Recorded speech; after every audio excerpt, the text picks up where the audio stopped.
The sea wind carried the scent of salt and amber through the narrow streets of Montpellier as Aurora Elena Vasquez arranged the new collection of French poetry on the mahogany shelf of her bookstore. Her fingers traced the worn spines with care, a ritual that had brought her peace for the past decade. The shop, called Luminescence, was her sanctuary, a place where stories lived forever and dreams were measured in pages. Dominic Ashford entered without announcing himself, as he often did these days. Aurora felt his presence before she turned. She always did. Their marriage of 10 years had settled into a comfortable rhythm, though lately the rhythm had become quieter, more distant. He wore his expensive tailored suit with the weight of a man carrying more than fabric, his dark eyes already elsewhere before he'd fully crossed the threshold. "I'm closing the shop early," he said, not quite a request. "We need to talk." Aurora's heart quickened. Something in his voice suggested this was different from the usual updates about business expansion and shipping routes.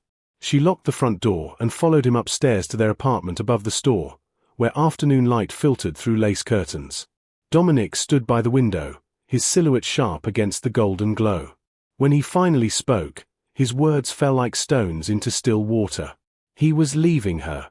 There was someone else, Vivienne Delacroix, a woman from his business circles, beautiful and ambitious. Vivienne understood the world he wanted to build. Aurora, he said with a gentleness that somehow made it worse, was too simple for this life. Too quiet. She asked for too little when he was meant to have everything. Aurora felt the room tilt. She reached out to steady herself against the bookshelf, and several volumes tumbled to the floor. The sound echoed like her fracturing heart. She didn't cry. She didn't beg.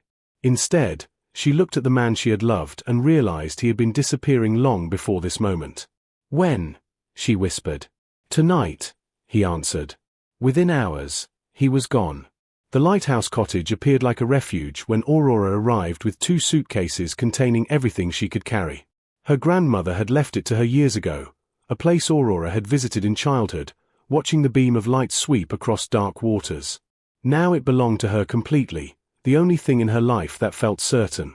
She spent her first weeks in isolation, healing in the way wounded creatures do. She didn't contact anyone from Dominic's world. She didn't read the society pages detailing his romance with Vivienne. Instead, she filled her days with mending the cottage, walking along the shore, and learning how to be alone without feeling abandoned. One afternoon in late winter, a legal letter arrived. Frederick Ashford, Dominic's grandfather, had died. Aurora had met Frederick only a few times, brief encounters at family gatherings where she felt invisible. But after Dominic began his affair, something shifted. When he was too busy to visit his aging grandfather, Aurora found herself driving to the Grand Ashford estate out of simple kindness. She read to the old man for hours, poetry, philosophy, love stories that made him laugh. She listened to his tales of building the shipping empire, his regrets, his pride. She held his trembling hand as his health declined. Frederick had been waiting for something in Aurora, proof that love wasn't performance or ambition. It was presence. It was choosing to show up. The will reading took place in a mahogany-paneled office overlooking the harbor. Dominic arrived with Vivienne at his side, her diamond-adorned fingers resting possessively on his arm. Nathaniel Moore, the family lawyer, cleared his throat and read the document. The Ashford shipping empire, worth hundreds of millions, went entirely to Aurora Elena Vasquez Ashford. The silence that followed was absolute. Dominic's face transformed from confusion to rage. Vivienne's red lips parted in shock. But Aurora, reading the lawyer's copy of a personal letter from Frederick, felt only a profound sadness. The old man had seen what she had always known: love without return is just echoing in an empty room. The return of the merchant, approximately 300 words. The bookstore called Luminescence had been closed for 6 months when Dominic first saw it again. He had been walking the coastline for days, trying to understand how everything had collapsed so completely. His mother had accepted the inheritance situation with practical resignation. His sister Margaret had quietly informed him that he'd become the man he'd always feared, hollow and grasping. Vivienne had laughed when his accounts were frozen, leaving him with nothing but the clothes he wore. He'd returned to the basics: honest work, simple living, the values his grandfather had tried to teach him in letters he'd never opened.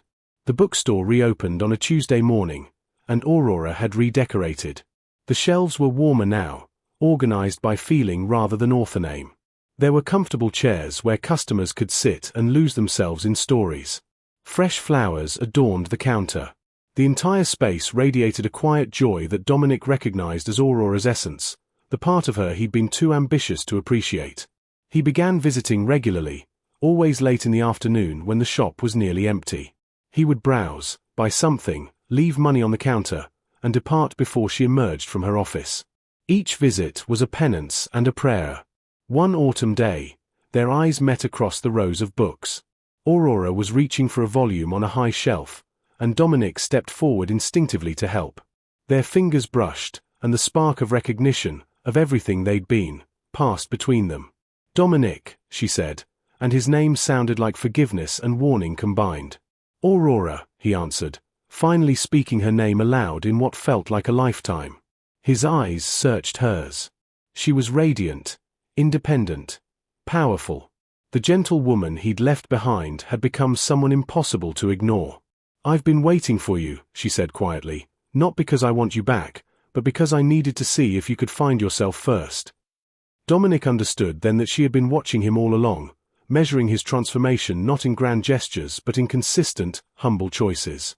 He had spent months rebuilding without knowing that every small decision was being witnessed by the one person whose witness truly mattered. The rain began without warning, transforming the coastal afternoon into something tender and intimate. Dominic had come to the bookstore to deliver a special shipment of rare editions, a new venture in his modest merchant business. Aurora was cataloguing them when the sky opened, and the streets flooded with silver water. They were alone in the shop, surrounded by the smell of old paper and fresh rain. "You should stay until it passes," Aurora said, as if they were people who had never been strangers to each other's presence. They sat in the comfortable reading chairs near the front window, watching the storm. Aurora served tea, and they talked, carefully at first, then with increasing vulnerability. Dominic spoke about the man he had been, the fear that had driven him. He confessed that her gentleness had made him feel inadequate, so he'd sought Vivienne's sharp edges and constant affirmation. Aurora listened without judgment, then shared her own journey.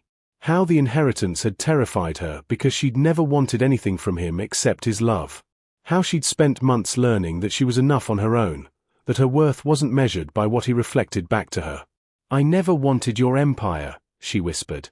"I just wanted you." Dominic moved closer, reaching for her hand. "I know that now. I've always known it." He traced the outline of her face, and she didn't pull away. They were suspended in a moment that felt sacred, two people who had broken and were learning to fit together differently.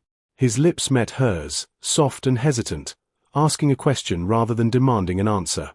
Aurora felt the kiss like coming home, but she also felt the chains of caution around her heart. She pulled back gently.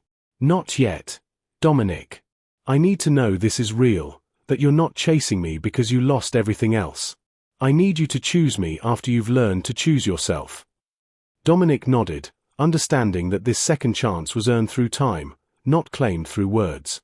He would wait. 1 year had passed like a season turning. Dominic had built something honest, a small merchant shipping business that operated on integrity and fair wages. His employees respected him. His peers no longer whispered about his fall. But more importantly, he had learned to look in the mirror without flinching. He had also learned to live without Aurora, which meant he was finally worthy of her.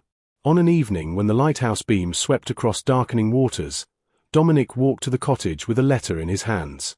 He had written it 100 times, revised it countless times. This version felt true. He found her at the door, as if she'd been expecting him.